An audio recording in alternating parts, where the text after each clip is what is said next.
The following production is produced by the State University of New York College at Oneonta.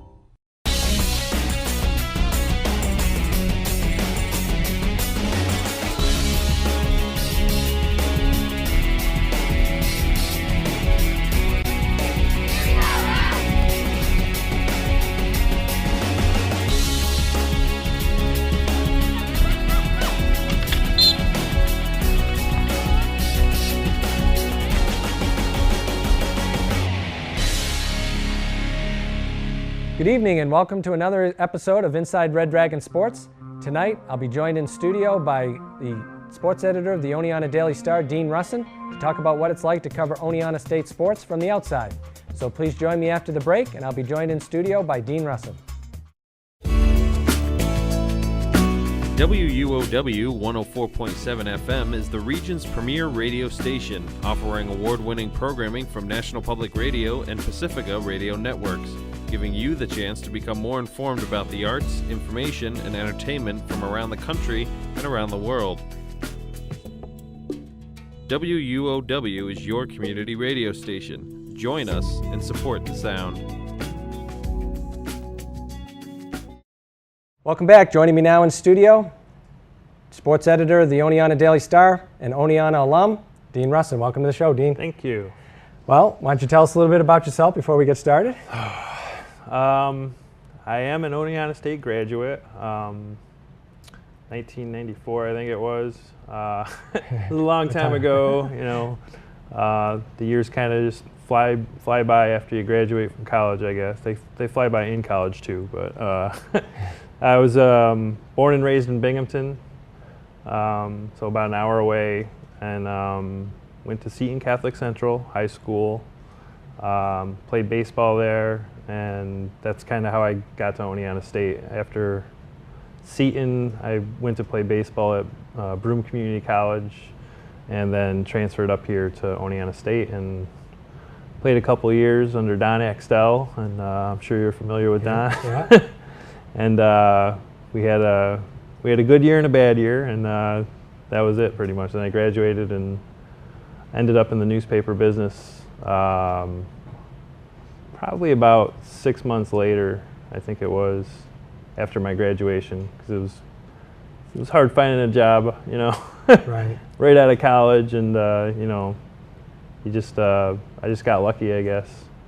Now, what did you, because we really didn't have what we now have is our communication studies major. Right.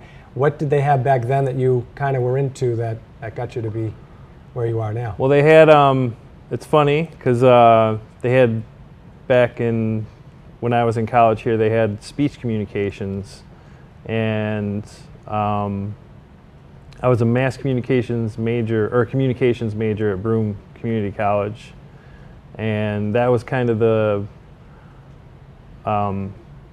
when Oneonta State came up, basically, I wasn't sure. I wanted to go play baseball, basically, yeah. for a couple more years. And one of my friends, who I ended up rooming with, was going to Oneonta State, and I said, sure, you know, that sounds like a good place. Now I just have to find a major, and the major I found was speech communications. That was as close as I could find to a regular communications degree, and it's one of those majors, I think I told you before, where it applies to everything but nothing specifically. So it was just a broad range of things. You know, it was speech, obviously, right. was one of the courses. You know, I hit TV and radio and film, and you know, those were all combined into mass communications. Was one of the courses with Professor Gardner, and I could throw out all the old names of the old school guys. You know, Paul Jensen was the film teacher. We thought it was going to be an easy class because it was movies, and it was one of the hardest classes ever because he made you think about it. Yeah. but you know, a good class to take. You know, Frank O'Mara did. There was this freedom of speech class, I believe he taught, and he was my advisor, so he's probably part of the reason why I'm here. Yeah. Thanks, Frank. No. Yeah. Now, so just really a general broad spectrum of classes that Yeah. would have given you a background to be able to maybe find something. Yeah, and that was the thing. It was so undefined, I guess. It was just really, these are all parts of communication. Right. And it did help with, just like I said, speech communication kind of applies to everything. There's not one job I can think of, where you relate to people that you're not going to have to talk to somebody Right. or communicate with somebody effectively in order to make that job work. And, just back then it was something where you could really just improve your communication skills. Right. And, I think one of the favorite classes I had was with Art Doria, which was public speaking, and I hated public speaking. I hated talking in front of people, and it was really like nerve-wracking. And you had to do speeches where you had to research things, and I could research things, but I just didn't like talking in front of people, and so the whole class I was like bombing basically. Until the last day, it was an impromptu speech, and you just had to pick out a random topic, and I picked out a topic, and it was something about things I think of at night. I think it was, and I still remember the speech. It was just like ridiculous, and I just kind of like flew with it, and I ended up making some comment about like talking to my girlfriend or something, and the class kind of, it was an inappropriate comment, so Okay. it was fun though. I mean, and Art was like, everybody just started cracking up, and Art's like, oh, that was great, Yeah. it was really like, it just turned into like it was a fun class, by the end it was a fun class after all the struggles, and Yeah. but again, I think at that point really I realized what speech communication was about. It was about connecting with the audience and connecting with who you're talking to. And in that respect, even though it was such a broad major, it really ended up, like defining what I was going to do with my career, I guess. So now your career, you're down at the Oneonta Daily Star, and Yep. you've been there for how many years now? 10, almost 11 years now.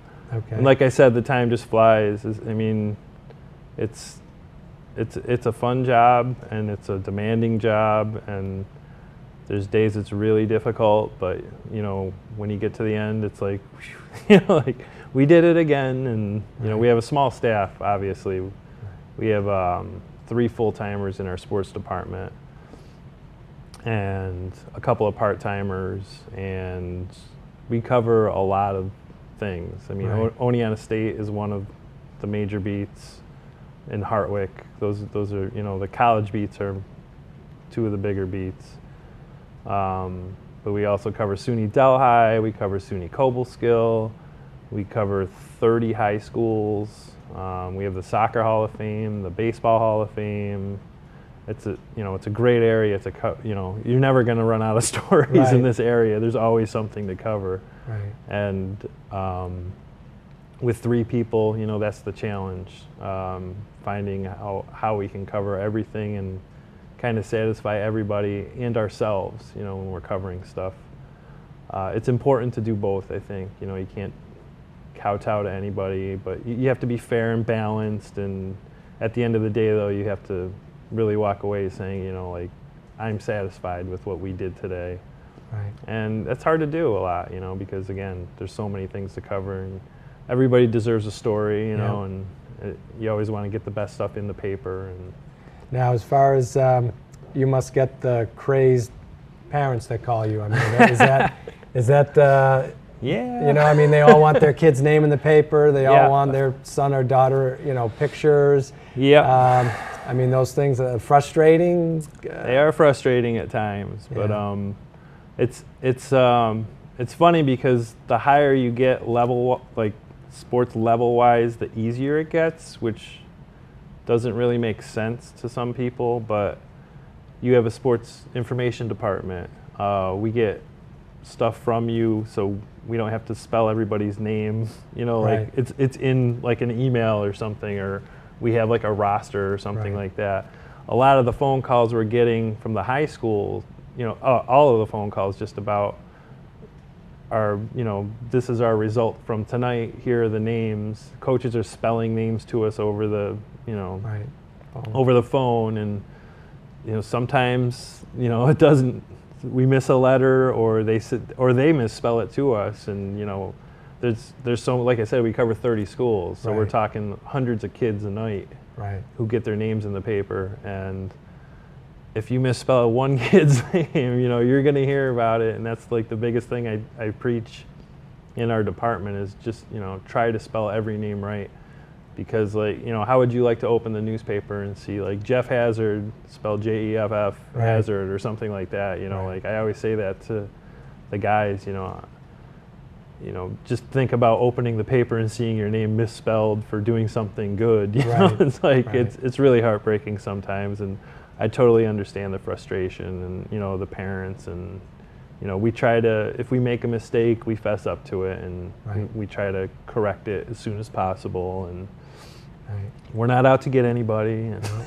Now, during your 10 years, you've been able to cover a lot of high school activities. We'll cover high school stuff first. What are some of the more memorable events or teams or schools that really might stand out? There's a lot. I mean, over 10 years, a lot of stuff happens, and like I said, you know, when the years go by really fast, and you don't always realize the things that you're seeing, I guess.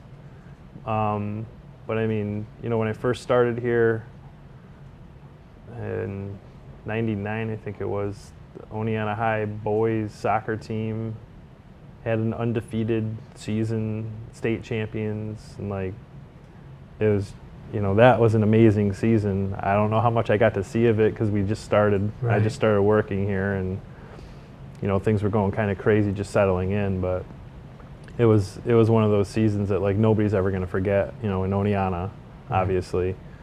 And the girls basketball team was just coming off their, you know, back-to-back state titles, and you know, so they were crazy good back then. And then you know, that was in the early part. As you go along, I mean, it seems like we have like a state champion like just about every season. I mean, last season we had South Courtright boys basketball won the state title. That was an amazing run because, you know, all the kids were good players, but there wasn't anybody really outstanding, you know, like that's going to play like NBA level or something. If there is, I'm sorry, you know, maybe there is, you know, but you never know. But you know, they had a great run with just playing fundamental basketball, and you know, Bob Van Valkenburg was the guy that taught. He teaches the same every year, fundamentals, and you know, that's what led that team to the state title. Before that, the South Courtright girls 2 years before that won the state title, or 3 years before that, with Jessica Lang, who's at Cortland State now, which getting a double-double every night. Double every night. She's a very good player, and she's on the rival Red Dragons. And I don't like Cortland, by the way. Just because I'm O State. No, Cortland's good. They have very good athletic programs. You know, Fran Ali is over there. He's a great guy, the sports information director, and I don't really have anything bad to say about Cortland, but if you're an O State graduate, you kind of have to not like them, you know. So kind of goes with the territory, but no, I mean, everything's, you know, that's what I mean though. Like these kids, when you're watching them as kids, and then they get to the college level, and you can see what they do at the college level. It's like, you know, a lot of kids don't make that transition. Even the good ones in high school, they get to college and, you know, sometimes it just doesn't work out. Sometimes they turn into a Jessica Lang, where they're like, you know, small school. They're going to the NCAA tournament every year, just like your soccer team. A certain soccer team in this area. No, I know what you're saying. I mean, sometimes when kids, either from a small school, sometimes kids come from large schools and don't pan out. You know what I mean? So we've all seen them. Yeah, and a lot of people. I mean, there's also the kids. I know when I was in high school, I probably didn't turn into like a decent athlete until I was in college already. So like I didn't have a great high school background as far as statistics and stuff. I played everything, but you know, I wasn't like a standout. And then I got to college, and you know, it takes kids a lot. Sometimes it takes kids a lot of time to develop into an athlete. Right. And some of the, I mean, I used to play basketball, intramural basketball, you know, and I think you know, I got really good at basketball playing intramural stuff at college, but like I never played for a team or anything, but like those were some of like my fondest memories as an athlete, you know, like, oh man, we really like beat them pretty good today, and or pickup games, you know, and it's just, you know, sometimes it takes kids longer to develop than other kids, and you know, you never know who's going to be a star basically until they become a star. Right, but having that connection, being able to, you know, like you said, covering 30 high schools, you know, you see a kid like a Jessica Lang or whatever, you say, hey, wow, you know, or another kid from Oneonta or you know, Afton or. Well, some kids you can tell. I mean, and you can tell at a really young age sometimes. A lot of kids have the potential and they never develop it, but and a lot of kids don't have the potential, or I mean, they have the potential, but it's not as obvious that they're going to be like good at something, but they work. And they work and they love it, and you know, just a love for the game really can take you really far in athletics. I mean, you know, the more you love it, the more you work at it, the more it becomes part of you, and then you just develop it into, you know, you can take it as far as you want it. I mean, seriously, like. So. Let's switch gears a little bit to the two colleges. I mean, you know, not every city this size anyway would be fortunate enough to have two colleges that are pretty competitive. I mean, you know, there's a rivalry between the two, obviously, because we're so close. Less than a half mile apart. Any memorable games, events, or athletes that we've had come through Hartwick or Oneonta that stand out? There's a lot. It's just like high school. There's a lot. I mean, the kid that pops into mind first for me just recently is Jason Boltus, the quarterback for Hartwick. Just because of what he did at Hartwick, and then you know, he's a professional football player now in the Canadian Football League. That's just something that pops right up. You know, there's not a ton of professional athletes, obviously, that come from our area, but you know, we've had a lot of minor league kids. You know, Mike Constantine and the Connolly brothers and Clay Bellinger, and I mean the list goes on and on and on and on. But you know, Oneonta State has had its share of extremely memorable seasons and athletes, and the first one there that pops into my head is 2003. Women's soccer team, and that was a you know, just incredible what they did to win the national championship that year. And Sonata, was it? I don't know how to say her last name. I know how to spell it. I don't know how to say it. But Sonata was, you know, like she had the goal there, and it was just a great team all around. You know, top to bottom, just one of those teams you want to see like succeed and really set the foundation. I think for, you know, you win a national title, you're going to get a lot of recognition, and you're going to draw a lot of big name players, and I think that was great for Tracy. I know she was here a long time before that. She was here when I was in college as a coach, just starting out, and you know, it was great to see somebody who worked so hard at something achieve that. And not a lot of people get to achieve that. And you know, I wrote a column last year. Bob Van Valkenburg, who we said, you know, he was 26 years at South Court right before they won a state championship, and there's been lots of coaches who've coached their teams for a long time who've never won a state championship. This is a national championship. I mean, it's that much harder, you know, because everybody's good, you know, and you're not playing. You're playing good teams the whole year, you know. Every game's a good game usually.